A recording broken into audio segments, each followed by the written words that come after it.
Hey guys, and welcome back to Crouton Cracker Jacks. Today I'm going to show you how to make easy and delicious French toast. You know, French toast is one of those things, doesn't need to be complicated, doesn't need any fancy ingredients. You know, sometimes it's better just to keep things simple, and French toast is one of those things. So without further ado, let's get this recipe started.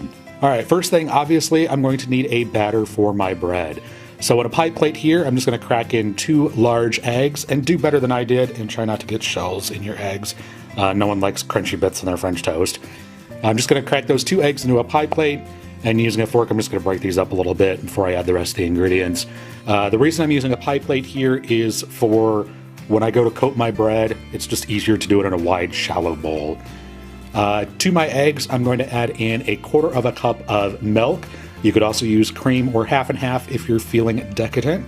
I'm going to add in 1 teaspoon of granulated sugar, as well as 1/8 teaspoon or 1/4 teaspoon of cinnamon, just a pinch of salt, maybe 1/8 teaspoon or so, and just a quick splash of vanilla. Try and use real vanilla extract though. And using a fork, I'm just going to whisk these ingredients together. Just make sure that all the eggs are completely smooth. The milk kind of helps break up those eggs. You don't want any globules of egg on your French toast. You want a smooth batter, so just whisk that well. And let me just talk about bread for a minute here. I am using Texas Toast. Texas Toast is just regular sandwich bread, but it is actually cut thicker than regular sandwich bread. It's kind of a dry bread, crummy bread, and these particular slices are about 3/4 inch thick. And that's exactly what you want. You want a thick bread for this. And I'm just using this regular sandwich bread. You could use brioche if you wanted to, or French bread, you know, whatever kind of bread that you like. I just happen to like just plain old sandwich bread. It makes the best French toast to me. Now I've got a frying pan over medium-high heat here. It's actually between medium and medium-high. I'm going to add in about 1 teaspoon of vegetable oil, as well as just a little pat of butter. Now the reason I add both vegetable oil and butter is because I like the flavor of frying in butter. As well, butter kind of has a natural non-stick property to it, but the vegetable oil raises the burning point of the butter so the butter doesn't burn, because you definitely don't want burned butter on your French toast. Well, maybe you do, but I don't, so that's why I do both.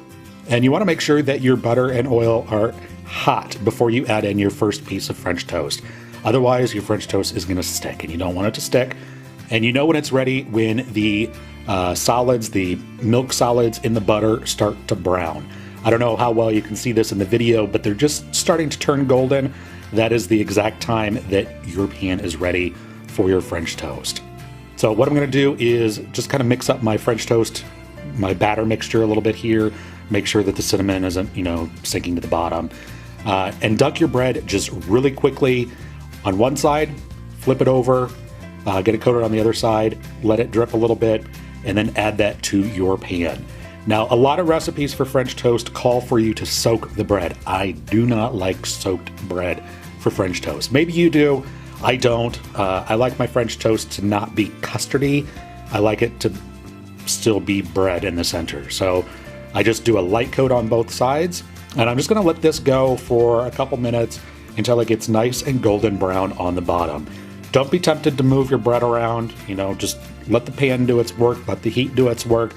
You know when you're getting ready to flip, when the bubbles around the outside get a little smaller and they don't pop so aggressively. So go ahead and take a peek, make sure that it is nice and golden brown, and then you can go ahead and flip it over and cook it on the other side.